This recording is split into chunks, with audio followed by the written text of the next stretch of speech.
Welcome to my mummy's channel. ಇವತ್ತು ತಿಂಡಿ late ಆಗುತ್ತೆ ಅಂತ ದೋಸೆ ಹಿಟ್ಟಲ್ಲಿ ಈರುಳ್ಳಿ ದೋಸೆ ಮಾಡಿಸ್ಕೊಂಡು ತಿಂದು ಮಾತಾಡ್ಬೇಡಿ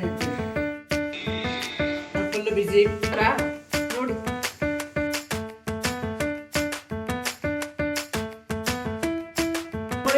ವಿಡಿಯೋ ಮುಂದೆ ಬರಲ್ಲ, ಬಂದು ಸುಮ್ಮನೆ ಡಿಸ್ಟರ್ಬ್ ಮಾಡ್ತಾರೆ. ಹಾಯ್, ಎಲ್ಲರಿಗೂ ಸಂಕ್ರಾಂತಿ ಹಬ್ಬದ ಶುಭಾಶಯಗಳು.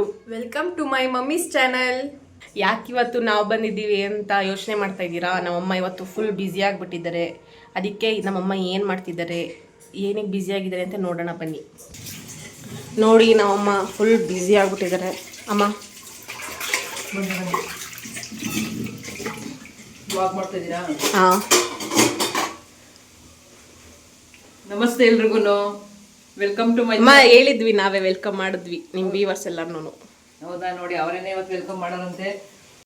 ಇವತ್ತು ಫುಲ್ ಬ್ಯುಸಿ, ನಿಮ್ಮನ್ನ ವೆಲ್ಕಮ್ ಮಾಡಲಿಕ್ಕೂ ಟೈಮ್ ಆಗಲಿಲ್ಲ. ಆದರೆ ಪರವಾಗಿಲ್ಲ, ಇವಾಗ ವಿಶ್ ಮಾಡ್ತಿದ್ದೀನಿ ಎಲ್ರಿಗೂ. ಮಕರ ಸಂಕ್ರಾಂತಿ ಹಬ್ಬದ ಶುಭಾಶಯಗಳು. ಎಳ್ಳು ಬೆಲ್ಲ ತಿನ್ನಿ, ಒಳ್ಳೆ ಮಾತಾಡಿ. ಈ ಹಬ್ಬ ನಿಮ್ಮೆಲ್ರಿಗೂ ಒಳ್ಳೇದಾಗಲಿ. ಹಾಗೆಯೇ 2026ರ ಮೊದಲನೇ ಹಬ್ಬ. ಬಟ್ ನಮ್ಮ ಹಿಂದೂಗಳಿಗೆ ಇದು ಕೊನೆ ಹಬ್ಬ ಅಂತಲೇ ಹೇಳ್ಬೋದು. ಇನ್ನೇನು ಯುಗಾದಿ ಬರೋ ಟೈಮ್ ಅಲ್ವಾ?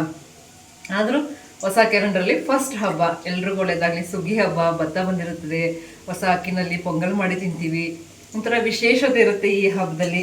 ನಾನಿವಾಗ ಏನಕ್ಕೆ ಬ್ಯುಸಿ ಆಗಿದೆ ಅಂತ ಹೇಳ್ತೀನಿ ಬನ್ನಿ. ಏನೇನು ಮೆನು ಮಾಡಿದ್ದೀರಾ ಇವತ್ತು? ನಮಗೆ ಮೆನು ಕೊಡ್ತಾ ಇರ್ಬೇಕು ನೀವು ಈಗ. ಬೆಳಿಗ್ಗೆಯಿಂದ ಕೊಡ್ತಾನೆ ಇದ್ದೀನಿ. ಏನು ಅಂತ ಲಾಗ್ ನೋಡಿರಂತೆ ಗೊತ್ತಾಗುತ್ತೆ ಈಗ ಸದ್ಯಕ್ಕೆ. ಆದರೆ ಮೇನ್ ಮೆನು ಇದೆ. ಬಜ್ಜಿ ಮಾಡ್ತಾ ಇದ್ದೀನಿ ಆಲ್ರೆಡಿ. ಇಷ್ಟ ಆಗೈತೆ ನೋಡಿ. ಇಲ್ಲಿ ಅವಾಗಲಿಂದ ಏನು ತಿಂತಿಲ್ಲ, ಬರೀ ಬಜ್ಜಿ ತಗೊಳ್ಳೋದು, ತಿನ್ನೋದು. ಅದಾದಮೇಲೆ ಹೆಸರು ಬೇಳೆಗೆ ಒಗ್ಗರಣೆ ಹಾಕಿಟ್ಟಿದ್ದೀನಿ. ಹೆಸರು ಬೇಳೆನ ಇಲ್ಲಿ ಸೋಸ್ ಇಟ್ಟಿದ್ದೀನಿ ನೆನೆಸ್ಬಿಟ್ಟು. ಮೊಸರುಳ್ಳಿ ರೆಡಿ ಆಗೈತೆ. ಇವತ್ತಿನ ಸ್ವೀಟ್ ಸಿಹಿ ಪೊಂಗಲ್ ನೈವೇದ್ಯಕ್ಕೆಲ್ಲ ಮಾಡಿದ್ದೆ. ಖಾರ ಪೊಂಗಲ್ ಮಾಡಲಿಲ್ಲ. ಏನಕ್ಕೆ ಹೇಳು? ಅವತ್ತು ಮಾಡಿದ್ರಲ್ಲ, ಆಮೇಲೆ ಯಾರು ತಿನ್ನಲ್ಲ ಇಲ್ಲಿ. ದೀಪ್ತಿ ಮತ್ತೆ ಅದನ್ನೇ ತಿಂಡಿದ್ರೆ ತಿನ್ಕೋತಾರ ನೋಡಿ. ಬಜ್ಜಿನ ತಿಂಡಿದ್ರೆ ತಿನ್ಕೋತಾವಳು. ಅಯ್ಯಪ್ಪ, ದೀಪ್ತಿ ಮತ್ತೆ ಅಪ್ಪ ತಿನ್ನಲ್ವಲ್ಲ, ಅದಕ್ಕೆ ಮಾಡಲಿಲ್ಲ. ಇನ್ನು ಪಾಲಕ್ ಪಲಾವ್ ರೆಡಿ ಆಗಿದೆ. ಪಾಲಕ್ ಪಲಾವ್ ಇವತ್ತು ನಮ್ಮನೆ ಅವರಿಬ್ರು ಪೊಂಗಲ್ ತಿನ್ನಲ್ಲ, ಖಾರ ಪೊಂಗಲ್ ತಿನ್ನಲ್ಲ. ಅದಕ್ಕೋಸ್ಕರ ಸಿಹಿ ಪೊಂಗಲ್ಲು ಕೂಡ ತಿನ್ನಲ್ಲ. ನೋಡಿ ಇವಳನ್ನ ಎಷ್ಟು ಎಣ್ಣೆ ಐತೆ. ಇಬ್ರದ್ದು ಹೊಸ ಡ್ರೆಸ್ಸು ಹೆಂಗ್ ಕಾಣಿಸ್ತಾ ಇದ್ರು ಮಕ್ಕಳು.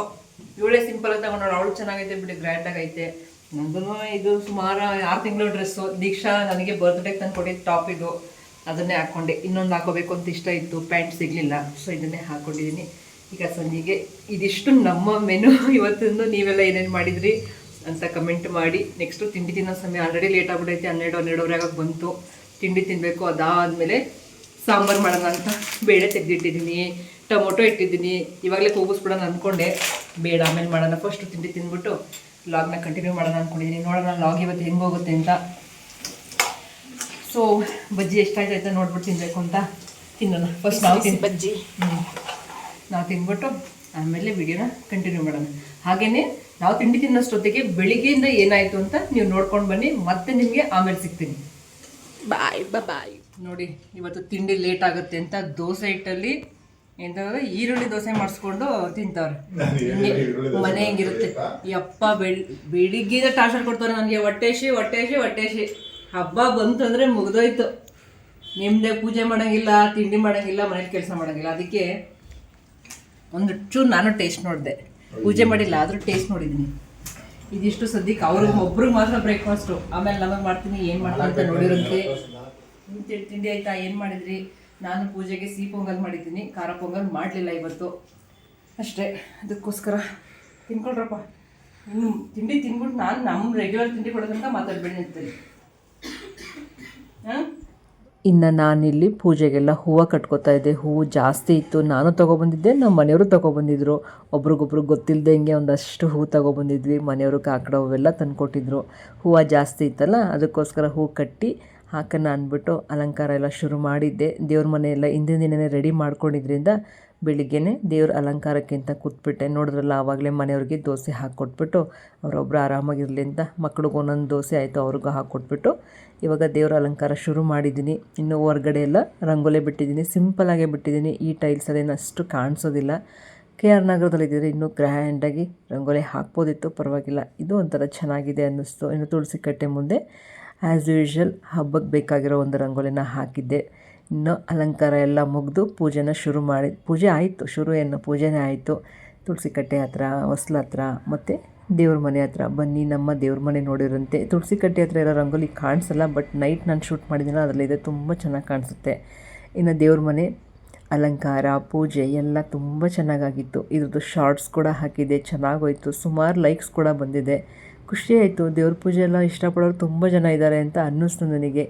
ಇನ್ನು ಇವತ್ತು ದೇವರಿಗೇನು ನೈವೇದ್ಯಕ್ಕೆ ಕಾಯಿ ನೋಡಿರಲಿಲ್ಲ, ಯಾಕಂದರೆ ಆಲ್ರೆಡಿ ಮನೇಲಿ ಕಾಯಿ ತುರಿದಿರೋದೆಲ್ಲ ಇತ್ತು. ಸುಮ್ಮನೆ ಕಾಯಿ ವೇಸ್ಟ್ ಆಗುತ್ತೆ ಅಂತ ಇಟ್ಟು ಪೊಂಗಲ್ಲು ಮತ್ತು ಎಳ್ಳು ಬೆಲ್ಲ ಕಬ್ಬು ಎಲ್ಲ ಇಟ್ಟು ಪೂಜೆ ಮಾಡಿದೆ. ನೋಡಿ, ನಮ್ಮ ರಾಘವೇಂದ್ರ ಸ್ವಾಮಿಯವರಿಗೆ ಮತ್ತು ಕೃಷ್ಣನಿಗೆ ತುಳಸಿ ಹರಪಿಸಿ ಪೂಜೆ ಮಾಡಿದ್ದೀನಿ. ಇನ್ನು ಹೇಳೋದ್ನಲ್ಲ, ನೈವೇದ್ಯಕ್ಕೆ ಪೊಂಗಲ್ಲು ಎಳ್ಳು ಬೆಲ್ಲ ಎಲ್ಲ ಇಟ್ಟಿದ್ದೆ ಅಂತ, ಅಲ್ಲಿಗೆ ಒಂದೊಂದು ತುಳಸಿ ಇಡಬೇಕು ನೈವೇದ್ಯಕ್ಕೆ ಅಂತಾರೆ, ಅದಕ್ಕೆ ಇಟ್ಟು ಪೂಜೆ ಮಾಡಿದ್ದೀನಿ.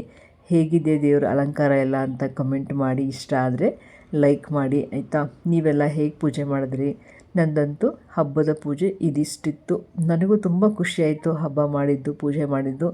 ಅದಾದಮೇಲೆ ಹಬ್ಬದ ಮತ್ತೊಂದು ಸ್ಪೆಷಲ್ ಏನು ಹೇಳಿ, ಮಕ್ಕಳಿಗೆ ಆರತಿ ಮಾಡೋದು, ಎಳ್ಳು ಬೆಲ್ಲದ ತಿನ್ನಿಸೋದು. ಅವ್ರಿಗೆಲ್ಲ ತುಂಬ ಚೆನ್ನಾಗಿರುತ್ತೆ. ನಾನು ಇವ್ರು ಚಿಕ್ಕವರಿದ್ದಾಗಲಿಂದನೂ ಇದನ್ನು ನಡ್ಸ್ಕೊಂಡು ಬಂದಿದ್ದೀನಿ. ಅವ್ರು ಎಷ್ಟೇ ದೊಡ್ಡವರಾದ್ರೂ ಮಕ್ಕಳು ನಮ್ಮ ಪಾಲಿಗೆ ಚಿಕ್ಕವರೇನೆ ಅಲ್ವಾ, ಅದಕ್ಕೋಸ್ಕರ ಅವ್ರಿಗೆ ಇಳಿ ತೆಗೆದು ಆರತಿ ಮಾಡಿ ಎಳ್ಳು ಬೆಲ್ಲ ತಿನ್ನಿಸೋದು ಈ ಹಬ್ಬದ ಪ್ರತೀತಿ. ಅವ್ರು ಚಿಕ್ಕವರಿದ್ದಾಗ ಇನ್ನೂ ಗ್ರ್ಯಾಂಡಾಗಿ ಮಾಡ್ತಾಯಿದ್ದೆ. ಈಗ ಸಿಂಪಲ್ ಆದರೂ ಪರವಾಗಿಲ್ಲ, ಈ ಒಂದು ಏನು ಆಚರಣೆ ಇದೆ ಬಿಡಬಾರ್ದು ಅಂತ ಮಾಡ್ಕೊಂಡು ಬರ್ತಾಯಿದ್ದೀನಿ. ನಾನಿರೋ ಅಷ್ಟು ದಿನವೂ ಇವ್ರು ನನ್ನ ಜೊತೆ ಎಷ್ಟು ದಿನ ಇರ್ತಾರೆ, ಯಾವಾಗಿರ್ತಾರೆ, ಈ ಹಬ್ಬದಲ್ಲಿ ಯಾವಾಗ ಇರ್ತಾರೆ, ಆಗೆಲ್ಲ ಈ ಥರ ಮಾಡಬೇಕು ಅನ್ನೋದು ನನ್ನ ಆಸೆ. ಅದನ್ನು ನಾನು ಕಂಟಿನ್ಯೂ ಬರ್ತಾಯಿದ್ದೀನಿ. ಮನೆಯವರು ವೀಡಿಯೋ ಮಾಡ್ಕೊಡ್ತಾಯಿದ್ರು, ಖುಷಿ ಆಯಿತು. ಅವ್ರು ಇದ್ದಿದ್ದಕ್ಕೆ ಒಂಚೂರು ವೀಡಿಯೋ ತೊಗೊಳಂಗಾಯಿತು ನನಗೆ. ನೀವೆಲ್ಲ ಮಾಡಿದ್ರಾ ಇದೇ ಥರ ಪೂಜೆ ಆರತಿ ಮಾಡಿದ್ರಾ ಮಕ್ಕಳಿಗೆ ಅಂತ ಕಮೆಂಟ್ ಮಾಡಿ. ಖುಷಿ ಆಯಿತು. ಮಕ್ಕಳಿಗೆ ಈ ಥರ ಎಲ್ಲ ಮಾಡಿದಾಗ ಅವ್ರಿಗೂ ಒಂಥರ ಏನೋ ನಮಗನ್ಸುತ್ತೆ, ಮಕ್ಕಳಿಗೆ ಯಾವುದೇ ದೃಷ್ಟಿ ಆಗದೆ ಇರೋ ಹಂಗೆ ಚೆನ್ನಾಗಿರಲಪ್ಪ ಅಂತ ಒಂಥರ ಹ್ಯಾಪಿನೆಸ್ ಮೂಮೆಂಟ್ ಅಂತಲೇ ಹೇಳ್ಬೋದು. ಬಟ್ ಒಂದೇ ಒಂದು ಬೇಜಾರಂದರೆ KR ನಗರದ ಮನೆಗೆ ಹೋಗಲಿಲ್ಲ, ಅಲ್ಲೇನೂ ಮಾಡೋಕ್ಕಾಗಲಿಲ್ಲ ಅಂತ. ಆದರೂ ಇನ್ನೇನು ಮಾಡ್ತೀರಾ ಅಲ್ವಾ. ಇಷ್ಟೆಲ್ಲ ಆದಮೇಲೆ ನಾನು ಅಂದರೆ ವೀಡಿಯೋ ಶೂಟ್ ಮಾಡ್ಕೊಳ್ಳಿಲ್ಲ. ಇನ್ನು ಅದು ರಾತ್ರಿ ಪೂಜೆ, ಆಮೇಲೆ ನಾನು ವೀಡಿಯೋ ಕಂಟಿನ್ಯೂ ಮಾಡಿದ್ದು. ಹಬ್ಬ ಅಂದರೆ ನಿಮಗೆ ಗೊತ್ತು, ಕೆಲಸ ಎಲ್ಲ ಇರುತ್ತೆ ಅಂತ. ಸೊ ಇನ್ನು ರಾತ್ರಿ ಅದು ನೈವೇದ್ಯಕ್ಕೆ ಏನಿಟ್ಟಿದ್ದೆಲ್ಲ ತೆಗೆದ್ಬಿಟ್ಟು ಸಿಂಪಲಾಗಿ ಪೂಜೆ ಮಾಡಿದ್ದೀನಿ. ನೋಡಿ, ರಂಗೋಲಿ ಇವಾಗ ಎಷ್ಟು ಚೆನ್ನಾಗಿ ಕಾಣಿಸ್ತಿದೆ, ಬೆಳಿಗ್ಗೆ ಅಷ್ಟು ಕಾಣಿಸ್ತಾ ಇರಲಿಲ್ಲ. ತುಂಬ ಚೆನ್ನಾಗಿತ್ತು ಅಂತ ನನಗನ್ನಿಸ್ತು. ಇನ್ನು ನೈಟು ನಾವು ಹೊರಗಡೆ ಬಂದ್ವಿ. ಹೋದ ವರ್ಷ ಇದಕ್ಕೆ ಹೋಗಿದ್ವಿ, ಏನಪ್ಪ ನಂಜನಗೂಡಿಗೆ ಹೋಗಿದ್ವಿ. ಈ ವರ್ಷ ಎಲ್ಲೂ ಹೋಗೋಕ್ಕೆ ಆಗಲಿಲ್ಲ, ಮಕ್ಕಳು ಓದ್ಕೋತಾಯಿದ್ರು ಅಂದ್ಕೊಂಡು. ಅದಕ್ಕೆ ಇಲ್ಲೇ ಮೈಸೂರಲ್ಲಿ ಒಂದು ಕಡೆ ಹೋಗೋದಿತ್ತು, ಅಲ್ಲಿಗೆ ಬಂದ್ವಿ. ಏನು ಅಂತ ನಿಮ್ಗೆ ಆಲ್ರೆಡಿ ಗೊತ್ತಾಗಿರುತ್ತೆ. ಇಸ್ಕಾನಿಗೆ ಬಂದ್ವಿ. ಮೈಸೂರಲ್ಲಿ ಕೂಡ ಒಂದು ಇಸ್ಕಾನ್ ದೇವಸ್ಥಾನ ಇದೆ, ನಮ್ಮ ಕೃಷ್ಣನ ದೇವಸ್ಥಾನ ಇದೆ. ಎಷ್ಟು ಚೆನ್ನಾಗಿದೆ ಅಂತೀರಾ, ನೋಡೋಕ್ಕೆ ಎರಡು ಕಣ್ಣು ಸಾಲದು ಅನ್ನೋಷ್ಟು ಚೆನ್ನಾಗಿದೆ. ನೋಡಿ, ಇಲ್ಲೆಲ್ಲ ಅಲಂಕಾರ ಸಖತ್ತಾಗಿ ಮಾಡಿದರು. ಮೋಸ್ಟ್ಲಿ ವೈಕುಂಠ ಏಕಾದಶಿಗೆಲ್ಲ ಈ ಥರ ಫ್ರಂಟಲ್ಲಿ ಮಾಡಿದರು ಅನಿಸುತ್ತೆ. ಸಖತ್ತಾಗಿತ್ತು. ನಾವು ಲಾಸ್ಟ್ ಟೈಮ್ ಹೋಗಿದಾಗ ಈ ಥರ ಏನೂ ಇರಲಿಲ್ಲ. ನೋಡೋಕ್ಕೆ ಆ ವ್ಯೂ ಅಷ್ಟು ಚೆನ್ನಾಗಿತ್ತು. ಒಳಗಡೆ ಅಂತೂ ಎಷ್ಟು ಬ್ಯೂಟಿಫುಲ್ಲಾಗಿ ಕಲರ್ಫುಲ್ಲಾಗಿದೆ ಅಂದರೆ, ಕೃಷ್ಣ ಅಂದ್ರೇ ಏನು ಹೇಳಿ, ಕಲ್ಲರ್ ಅಂತ. ಅವನು ಯಾವಾಗಲೂ ಬಣ್ಣದಿಂದ ಕೂಡಿರ್ತಕ್ಕಂಥ ಕಳ್ಳ ಕೃಷ್ಣ ಅಲ್ವಾ, ಅದೇ ರೀತಿಯೇ ಇದೆ ಇದು ದೇವಸ್ಥಾನ. ಒಳಗಡೆ ದೇವಸ್ಥಾನ, ಇಸ್ಕಾನ್ ಯಾವುದಾದ್ರೂ ಓಕೆ, ಬಟ್ ತುಂಬ ಚೆನ್ನಾಗಿದೆ. ಮನೆಯವರು ಫೋಟೋ ತಗೊಳ್ಳೋಣ ನಿಂತ್ಕೊಳ್ರೋ ಅಂತ ಕರಿತಾಯಿದ್ರು, ಫೋಟೋ ತೆಗಿತಾಯಿದ್ರು. ಒಂದಷ್ಟು ಫೋಟೋಸ್ ಕೂಡ ತೊಗೊಂಡ್ವಿ. ನಮ್ಮ ಮನೆಯವ್ರು ಬಂದಿದ್ದಿದೆ ಫಸ್ಟು. ನಾವು ಹೋಗಿದ್ವಿ. ಇಲ್ಲಿ ದೀಕ್ಷಾ ಒಂದ್ಸಲ ಬಂದಿದ್ಲು, ಅವಳು BGS ಅಲ್ಲಿ ಓದೋವಾಗ ಇಲ್ಲಿ ಕರ್ಕೊಬಂದಿದ್ರಂತೆ ಸ್ಟೂಡೆಂಟ್ಸ್ನೆಲ್ಲ. ಅದರಿಂದ ಗೊತ್ತಾಗಿದ್ದು ನನಗೆ, ಬನ್ನಿ ಇಲ್ಲಿ ಭಜನೆ ಎಲ್ಲ ನಡೀತದೆ, ಎಷ್ಟು ಚೆನ್ನಾಗಿರುತ್ತೆ ಅಂತ ಕೇಳಿರಂತೆ.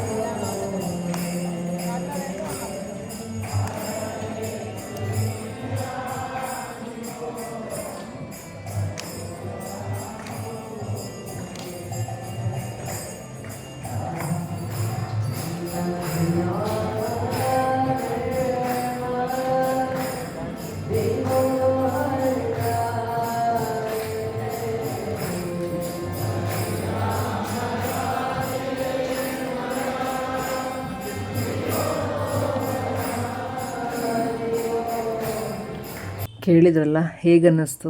ನಮಗಂತೂ ಕೃಷ್ಣನ ಕಾಲಕ್ಕೆ ಹೋಗ್ಬಿಟ್ವೇನೋ ಅನ್ನೋ ಥರ ಫೀಲ್ ಆಗುತ್ತೆ ಅಲ್ಲಿ ಹೋದರೆ. ಡೆಫಿನೆಟ್ಲಿ ನೀವು ಒಮ್ಮೆ ಭೇಟಿ ಮಾಡಿ. ಇನ್ನು ಲೈಟಿಂಗ್ಸ್ ಅಲಂಕಾರ ಅಂತೂ ತುಂಬಾ ಚೆನ್ನಾಗಿದೆ. ಮೋಸ್ಟ್ಲಿ ವೈಕುಂಠ ಏಕಾದಶಿಯಿಂದ ಈ ರೀತಿ ಮಾಡಿದ್ದಾರೆ ಅಂತ ಅನ್ಕೋತೀನಿ. ಬಹುಶಃ ಅವತ್ತು ಅಲ್ಲಿಗೆ ಹೋಗಿದ್ದೆ ಚೆನ್ನಾಗಿರ್ತಿತ್ತು. ಆದರೆ ನಾನು ವೆಂಕಟೇಶ್ವರ ದೇವಸ್ಥಾನಕ್ಕೆ ಹೋಗಿದ್ದೆ, ಒಂಟಿಕೊಪ್ಪಲಿಗೆ. ಇನ್ನು ಈ ದೇವಸ್ಥಾನಕ್ಕೆ ನಮ್ಮನೆಯವರು ಫಸ್ಟ್ ಬಂದಿದ್ದು. ಅವರಿಗೂ ತುಂಬ ಖುಷಿಯಾಯಿತು. ಸಾಧ್ಯ ಆದರೆ ಎಷ್ಟು ದಿನ ಆಗುತ್ತೆ ಅಷ್ಟು ದಿನ ಬರ್ತಾರನ್ನ ಅಂತ ಹೇಳ್ತಿದ್ರು. ತುಂಬ ಇಂಪ್ರೆಸ್ ಆದರು ಈ ವಾತಾವರಣ ಎಲ್ಲ ನೋಡಿ. ನಮಗಂತೂ ದೇವ್ರ ದರ್ಶನ ಮಾಡಿ ತುಂಬಾ ಖುಷಿಯಾಯಿತು. ಬೇಜಾರಿತ್ತು ಇವತ್ತು ಯಾವ ದೇವಸ್ಥಾನಕ್ಕೂ ಹೋಗೋಕ್ಕಾಗಲಿಲ್ವಲ್ಲ ಅಂತ.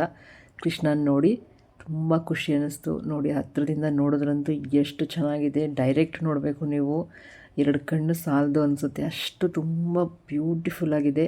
ಮತ್ತು ತುಂಬ ಗಂಧದ ಕಡ್ಡಿ, ಕರ್ಪೂರ, ಕಾಯಿ, ಹಣ್ಣು ಅಂದ್ಕೊಂಡೆಲ್ಲ ಇಲ್ಲ. ಇಲ್ಲಿ ತುಂಬ ಪೀಸ್ಫುಲ್ಲಾಗಿ ಕ್ಲೀನ್ಡಾಗಿದೆ ದೇವಸ್ಥಾನ. ನಾವು ಕೂಡ ಅದೇ ರೀತಿ ಮೇಂಟೈನ್ ಮಾಡ್ಕೊಂಡು ಹೋಗ್ಬೇಕಷ್ಟೇ. ಇನ್ನು ಅಲ್ಲಿ ಪ್ರತಿನಿತ್ಯ ದೇವರಿಗೆ ನೈವೇದ್ಯಕ್ಕಿಟ್ಟು ನೆಕ್ಸ್ಟು ಪ್ರಸಾದ ಕೊಡ್ತಾರೆ. ನಮಗೆ ಖಾರ ಪೊಂಗಲ್ ಕೊಟ್ಟಿದ್ರೆ ಇವತ್ತು, ಪುಳಿಯೋಗರೆ, ಖಾರ ಪೊಂಗಲ್ ಎಲ್ಲ ಇರುತ್ತೆ. ದೀಪ್ತಿ ತಿನ್ನಲ್ಲ ಅಂತ ನಿಮಗೆ ಮೊದಲೇ ಗೊತ್ತಲ್ಲ, ನನಗೆ ತಿನ್ನು ಅಂದ್ಕೊಂಡು ಕೊಟ್ಟಿದ್ಲು. ಇನ್ನು ಪ್ರಸಾದ ಎಲ್ಲ ತಿಂದು ಅಲ್ಲಿ ಮತ್ತೆ ಪ್ರಸಾದ ಮಾರಲಿಕ್ಕೂ ಇಟ್ಟಿರ್ತಾರೆ. ತುಂಬ ವಿಧ ವಿಧವಾದ ರೀತಿಯಲ್ಲಿ ಕೃಷ್ಣನಿಗೆ ಇಷ್ಟ ಆಗೋ ರೀತಿಯಲ್ಲಿ ಸಿಹಿ ಇರ್ಬೋದು, ಬಿಸ್ಕೆಟ್ಸ್ ಇರ್ಬೋದು, ಅದಾದಮೇಲೆ ಕುರುಕ್ಲೆಲ್ಲ ಇರುತ್ತೆ. ತುಂಬ ಚೆನ್ನಾಗಿದೆ. ಕುಕ್ಕೀಸ್ ಎಲ್ಲ ಇದೆ, ನಟ್ಸ್ ಪ್ರತಿಯೊಂದು ಇರುತ್ತೆ. ನಿಮಗೆ ಏನು ಬೇಕೋ ಅದನ್ನು ನೀವು ಶಾಪಿಂಗ್ ಕೂಡ ಮಾಡ್ಬೋದು.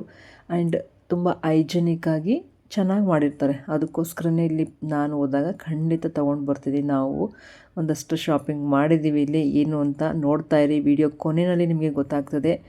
ಅದ್ರ ಜೊತೆಗೆ ಇಲ್ಲಿ ತೀರ್ಥ, ಪ್ರಸಾದ, ಹೂವು ಎಲ್ಲ ಕೊಡಲಿಕ್ಕೆ ಈಚೆನೇ ವ್ಯವಸ್ಥೆ ನೀಟಾಗಿ ಮಾಡಿದ್ದಾರೆ. ಎಷ್ಟು ಚೆನ್ನಾಗಿ, ಎಷ್ಟು ಪೀಸ್ಫುಲ್ಲಾಗಿದೆ ಗೊತ್ತಾ. ಇಲ್ಲಿ ತಿನ್ನೋದು ಮಾತ್ರ ಅಲ್ಲ, ನೋಡಿ ಪುಸ್ತಕಗಳು ಕೂಡ ಇದೆ. ಕೃಷ್ಣನ ಬಗ್ಗೆ ಒಂದಷ್ಟು ಪುಸ್ತಕಗಳಿರ್ಬೋದು, ಸ್ಟಿಕ್ಕರ್ಸು, ಮ್ಯಾಗ್ನೆಟ್ಸು ಪ್ರತಿಯೊಂದು ಇದೆ. ನಿಜವಾಗ್ಲೂ ಕೃಷ್ಣನ ಆರಾಧಕರು ನೀವಾಗಿದ್ದರೆ, ಇದನ್ನೆಲ್ಲ ಕಲೆಕ್ಷನ್ಸ್ ಮಾಡಬೇಕು ಅಂತ ಇದ್ದರೆ ಡೆಫಿನೆಟ್ಲಿ ಒಂದು ಸಲ ಭೇಟಿ ಮಾಡಿ. ನೆಕ್ಸ್ಟು ಧೂಪದುಂಡೆ, ಗಂಧದ ಕಡ್ಡಿ. ನಾನು ಲಾಸ್ಟ್ ಟೈಮ್ ಹೋದಾಗ ಅಗರಬತ್ತಿ ಸಲ ತೊಗೊಬಂದಿದ್ದೆ. ಈ ಸಲ ಮನೇಲಿ ಇತ್ತು ಅಂತ ತೊಗೊಳ್ಲಿಲ್ಲ. ತುಂಬ ಪುಸ್ತಕಗಳಿದೆ, ಕನ್ನಡ, ಹಿಂದಿ, ಇಂಗ್ಲೀಷ್ ಎಲ್ಲ ಭಾಷೆನಲ್ಲೂ ಇದೆ. ನಾವು ಕೂಡ ಇಲ್ಲಿ ಒಂದು ಪುಸ್ತಕನ ಖರೀದಿ ಮಾಡಿದ್ದೀವಿ.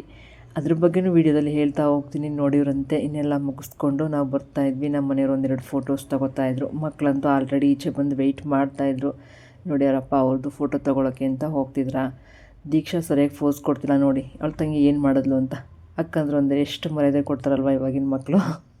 ಇನ್ನು ಲಾಸ್ಟು ನಮ್ಮ ಫ್ರಂಟ್ ಅಂದರೆ ದ್ವಾರ ಏನಿದೆ, ವೈಕುಂಠ ದ್ವಾರ, ಅದೊಂದು ಸಲ ನೀವು ನೋಡ್ಕೊಂಬಿಡಿ. ತುಂಬ ಚೆನ್ನಾಗಿದೆ. ಪ್ರತಿ ಸತಿ ಹೇಳ್ತಿದ್ದೀನಿ ಅಂದ್ಕೋಬೇಡಿ, ಡೆಫಿನೆಟ್ಲಿ ಹೋಗಿ. ಅದಾದಮೇಲೆ ನಾವು ಬಂದಿದ್ದು ಕಾರ್ನರ್ ಹೌಸ್ ಅಂದ್ಬಿಟ್ಟು, ಇದು ಐಸ್ ಕ್ರೀಮ್ ಪಾರ್ಲರ್. ಇಲ್ಲಿಗೆ ಬಂದ್ವಿ.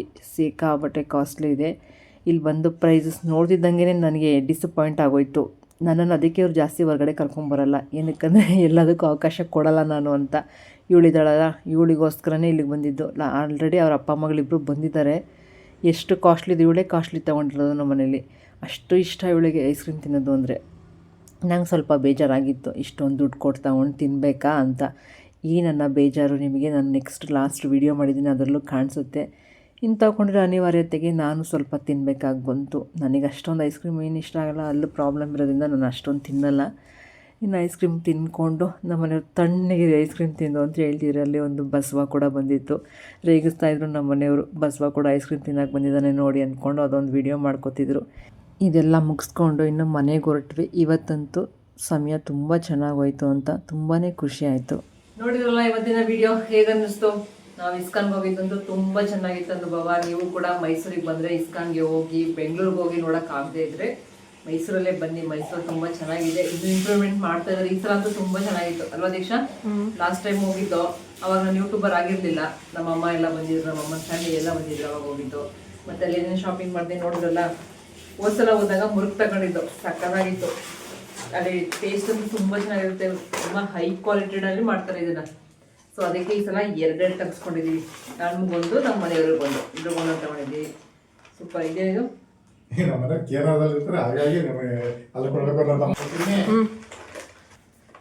ನೋಡಿ ಲಾಸ್ಟ್ ಟೈಮ್ 1 ತಗೊಂಡಿದ್ವಿ ಮುರುಕ್ನ. ಈ ಸಲ 2 ತಗೊಂಡಿದ್ದೆ, ಯಾಕಂದ್ರೆ ಟೇಸ್ಟ್ ಅಷ್ಟು ಸೂಪರ್ ಆಗಿರುತ್ತೆ. ಅದಕ್ಕೋಸ್ಕರನೇ 2 ತಗೊಂಡಿದ್ವಿ. ಅದ್ರ ಜೊತೆಗೆ ಯಾವ್ದು ತೆಂಗೋಳ್ ಅಂದ್ಬಿಟ್ಟು ಇದು ಚೆನ್ನಾಗಿರುತ್ತೆ. ಬುಕ್ಸ್ಗೆ ಆಮೇಲೆ ಹೋಗ್ತೀನಿ ನೋಡಿ. ವಿಡಿಯೋ ಮುಂದೆ ಬರಲ್ಲ, ಬಂದು ಸುಮ್ನೆ ಡಿಸ್ಟರ್ಬ್ ಮಾಡ್ತಾರೆ. ಹೋಗ್ರಿ ಹೊರಗಡೆ ನೀವು. ಕೃಷ್ಣನ್ ಬಗ್ಗೆ ನಾನು ಹೇಳ್ತೀನಿ, ನಾನು ನಿಮಗಿಂತ ನಮ್ ದೀಕ್ಷಿತ್ ತರ ನೋಡಿ ಅವ್ರು ಎಷ್ಟು ಡಿಸ್ಟರ್ಬ್ ಮಾಡ್ತಾರೆ ಅಂತ. ನೋಡಿ ಫಸ್ಟ್ ತಿನ್ನೋದೇ ಹೇಳ್ಬಿಡ್ತಿದ್ದೀನಿ, ನಮ್ ದೀಕ್ಷಿತ್ ತರ ನಂತರ ನಮ್ಮ ದೀಪ್ತಿ ತರ ಇರೋರ್ಗೆಲ್ರಿಗೂ ಯೂಸ್ ಆಗುತ್ತೆ ಅಂತ. ನಮ್ಮ ಮನೇಲಿ ತಿನ್ನಲ್ಲ ಅನ್ಕೋಬೇಡಿ, ಅವ್ರಿಗೂ ಸಿಕ್ಕಾಬಿಟ್ಟೆ ಇಷ್ಟ ಸ್ನಾಕ್ಸ್ ಅಂದ್ರೆ. ಅದಕ್ಕೆ ಸಪ್ರೇಟ್ ಆಗಿ ಅವ್ರಿಗೆ ಬೇರೆ ಒಂದು ತಗೊಂಡಿರೋದು, ನಮಗ್ ಬೇರೆ ಒಂದು ತಗೊಂಡಿರೋದು, ಜಗಳ ಬೇಡ ಅಂದ್ಬಿಟ್ಟು. ಇದಿಷ್ಟ ಆಯ್ತಾ? ಇದು ನಮ್ಮ ದೀಕ್ಷಾ ಹೇಳೋದು ಚೆನ್ನಾಗಿರುತ್ತೆ ಅಂತ. ಇದಿಷ್ಟಕ್ಕೆ 100 ರೂಪೀಸ್ ಬಾದಾಮ್ ಹಲ್ವಾ ದೀಕ್ಷೆಗೋಸ್ಕರ ತಗೊಂಡಿರೋದು. ಅದಾದ್ಮೇಲೆ ಇನ್ನೊಂದು ಬ್ಯೂಟಿಫುಲ್ ಸ್ಟೇಟ್ಮೆಂಟ್ ಏನಂದ್ರೆ, ಕೃಷ್ಣ ದೇವೋತ್ತಮ ಪರಮ ಪುರುಷ ಈ ಪುಸ್ತಕವನ್ನ ತಗೊಂಡಿದೀವಿ. ಈ ಪುಸ್ತಕಕ್ಕೆ ಜಗಳ ಆಗ್ತಿದೆ, ನಾನು ಇಟ್ಕೋತೀನಿ ಅಂತ, ನಮ್ಮ ಮನೆಯವ್ರು ನಾನು ತಗೊಂಡೋಗ್ತೀನಿ ಅಂತ. ಇದರಲ್ಲಿ ಎಷ್ಟು ಟೀಜಿ? 189. ಏ ದುಡ್ಡಲ್ಲ, ಸ್ಟೋರೀಸ್ ಎಷ್ಟಿರುತ್ತೆ ಅಂತ. 189 ಅಂದ್ರಲ್ವ ಅವರು. 189 ಸ್ಟೋರೀಸ್ ಇದೆ ಅಂತೆ ಕೃಷ್ಣನ್ ಬಗ್ಗೆ. ಅವರ ಇಡೀ ಲೈಫ್ ಸ್ಟೋರೀಸ್ ಇದೆ ಅಂತ ಹೇಳಿದ್ರು. ದಿನ ಒಂದೊಂದು ಸ್ಟೋರಿ ಓದಕ್ಕೆ ಪ್ರಯತ್ನ ಮಾಡಬೇಕು, ನಾನೇ ಇಟ್ಕೋಬೇಕು ಅಂತ ಅನ್ಕೋತಾ ಇದ್ದೀನಿ. ಅಟ್ಲೀಸ್ಟ್ ವಾರಕ್ಕೆ 2 ಓದಕ್ಕೆ ಪ್ರಯತ್ನ ಮಾಡೋಣ ಅಂತ. ಇಲ್ಲ ನಾನು ತಗೊಂಡಿದ್ದೀನಿ ಅಂತ. ಅವರು ನೋಡೋಣ ಎಲ್ಲಿರುತ್ತೆ. ನಾನೇ ಓದಿದ್ರೆ ನನ್ನ ವಿಡಿಯೋದಲ್ಲಿ ಒಂದೊಂದು ದಿನದ್ದು ಸಾಧ್ಯ ಆದರೆ ನಾನು ಓದಿದಾಗ ಒಂದೊಂದು ಸ್ಟೋರಿನ ಬ್ರೀಫಾಗಿ ನಿಮ್ಗೆ ಹೇಳೋಕ್ಕೆ ಪ್ರಯತ್ನ ಮಾಡ್ತೀನಿ. ನನಗೂ ಕೃಷ್ಣ ಇಷ್ಟ, ಅದಕ್ಕೆ ಕೃಷ್ಣ ಸ್ಟೋರಿ ಓದೋಣ ಅಂತ. ಇನ್ನೊಂದಷ್ಟು ಸ್ಟಿಕ್ಕರ್ ಎಲ್ಲ ಇತ್ತು, ಅದನ್ನ ತಗೊಳ್ಲಿಲ್ಲ. ಐಸ್ ಕ್ರೀಮ್ ತಗೊಂಡೋಗಿ ಎಷ್ಟು ಖರ್ಚು ಮಾಡಿದ್ದು ಮಗ? 450. 4 ಐಸ್ ಕ್ರೀಮ್ಗೆ 500 ತನಕ ಖರ್ಚು ಮಾಡಿದ್ರು. ಅದಾದ್ಮೇಲೆ ಒಂದು ಕ್ಯಾಲೆಂಡರ್ ಕೊಟ್ಟರು. ಮೋಸ್ಟ್ಲಿ ಏನಂತ ಗೊತ್ತಿಲ್ಲ, ಕೃಷ್ಣನೇ ಇರಬೇಕು ಅನ್ಕೋತೀನಿ. ಫಸ್ಟೇ ನಿಮಗೆ ತೋರಿಸ್ತಾ ಇದ್ದೀನಿ. ಕೃಷ್ಣ ಬಲರಾಮ ಸೇಮ್ ಇದೆ ಇರೋದಲ್ಲಿ ದೇವಸ್ಥಾನದಲ್ಲಿ. ಸಕ್ಕತ್ತಾಗಿದೆ ಮಾತ್ರ. ವಿಡಿಯೋದಲ್ಲಿ ಹೆಂಗ್ ಕಾಣಿಸೋದೋ ಗೊತ್ತಿಲ್ಲ, ಬಟ್ ನೀವು ಲೈವ್ ವಿಡಿಯೋ ನೋಡಬೇಕು, ಲೈವ್ ಹೋಗಿ ನೋಡ್ಬೇಕು, ವಿಡಿಯೋ ಅಲ್ಲ. ಸಕ್ಕತ್ತಾಯ್ತಲ್ಲಮ್ಮ, ಅದ ಹತ್ರ ಹೋಗಿ ನೋಡಿದ್ರಂತೂ ಸೂಪರ್. ಓಕೆ, ನಾನು ನೋಡಿರಲ್ವಾ, ಇದಿಷ್ಟು ನಮ್ಮ ಇವತ್ತಿನ. ನನಗೆ ಇಲ್ಲೆಲ್ಲ ತುಂಬ ಖುಷಿ ಅನ್ಸಿದ್ದೇನೆಂದರೆ, ದೇವಸ್ಥಾನಕ್ಕೆ ಹೋಗಿದ್ದೆ, ತುಂಬ ಖುಷಿ ಆಯಿತು. ಹಠ ಮಾಡಿ ಕರ್ಕೊಂಡೋಗಿದ್ದೆ. ನಿಜವಾಗ್ಲೂ ಹೋಗಿ ಒಂದು 10 ನಿಮಿಷ ಕೂತ್ ಬಂದರೆ ಸಿಕ್ಕಾಬಿಟ್ಟೆ ಆರಾಮ್ ಅನಿಸುತ್ತೆ. ಇದಿಷ್ಟು ನನ್ನ ಪುಟ್ಟ ವಿಡಿಯೋ, ಸಂಕ್ರಾಂತಿ ಹಬ್ಬದ್ದು. ಈ ವಿಡಿಯೋ ಇಷ್ಟ ಆದರೆ ಪ್ಲೀಸ್ ಲೈಕ್, ಶೇರ್, ಕಮೆಂಟ್ ಮರಿಬೇಡಿ. ಹಾಗೆಯೇ ನನ್ನ ಚಾನಲ್ನ ಸಬ್ಸ್ಕ್ರೈಬ್ ಮಾಡ್ಕೊಂಡು ನೋಡಿ ಅಂತ ಕೇಳ್ಕೊಳ್ತೀನಿ. ನೀವೆಲ್ಲ ಹೇಗೆ ಹಬ್ಬ ಆಚರಿಸ್ರಿ ಅಂತ ಕಮೆಂಟ್ ಮಾಡಿ. ಈ ಹಬ್ಬ ನಿಮಗೆ ತುಂಬ ಒಳ್ಳೇದು ಮಾಡಲಿ. ಎಳ್ಳು ಬೆಲ್ಲದಷ್ಟೇ ಸಿಹಿ ನಿಮ್ಮ ಬದುಕಿನಲ್ಲಿ ಇರಲಿ ಅಂತ ಕೇಳ್ಕೊಳ್ತಾ, ಈ ವಿಡಿಯೋನ ಪೂರ್ತಿ ನೋಡಿದ್ದ ನಿಮ್ಮೆಲ್ರಿಗೂ ಧನ್ಯವಾದಗಳು. ಈಗ ಬಿಗ್ ಬಾಸ್ ನೋಡೋ ಟೈಮು, ಬಿಗ್ ಬಾಸ್ ನೋಡೋಣ. ಇನ್ನೇನು ಫಿನಾಲೆ ಹತ್ರ ಬರ್ತಿದೆ. ನಿಮಗೆಲ್ಲ ಯಾರು ಇಷ್ಟ ಅಂತ ಕಮೆಂಟ್ ಮಾಡಿ. ನನಗೆ ಯಾರು ಇಷ್ಟ ಅಂತ ನಾನು ಫಿನಾಲೆ ಆದ್ಮೇಲೆ ಹೇಳ್ತೀನಿ, ಆಯ್ತಾ? ಓಕೆ, ವಿಡಿಯೋ ನೋಡಿದ್ದಕ್ಕೆ ನಿಮ್ಮೆಲ್ಲರಿಗೂ ಧನ್ಯವಾದಗಳು.